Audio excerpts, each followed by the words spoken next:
Good morning na. Ah, sa lahat ng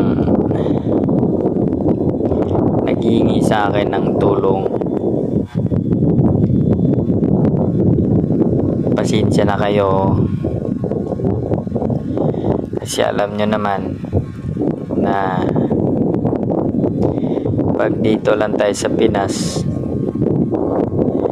kahit mag minimum tayo na 695 isang araw natin, kung babawasan man lahat, padala sa pamilya, bayad sa upa ng bahay, pamasahe, load, is mga benefits, tubig, kuryente, at budget sa pagkain para naman maabutan sa sahod. Pasensya na talaga kung kahit maliit na halaga na wala pa tayong may bibigay, lalo na pag malayo pa yung sahod natin. Pasensya na kasi wala talaga tayong extra ngayon. Kung meron man, bakit tayo magdadamot sa 1 kilong bigas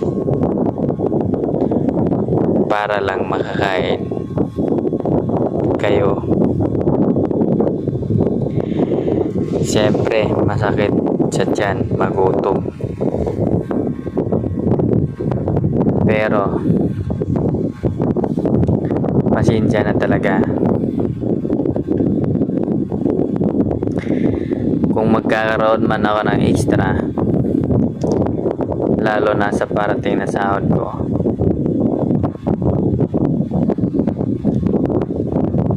asahan mo, mag-share tayo. Kaya lagi kong sinasabi, pasensya na talaga. Sa ngayon di pa mabigay agad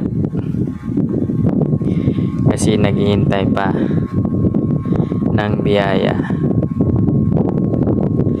Naintindihan ko ang mga ganitong klase kasi nga ranas ko rin na pag nagugutom ka, masakit yan at di kayang iwasan. At ranas ko rin kung gaano nahihirapan, kaya naintindihan ko kayo. Ulit, pasensya na at good morning.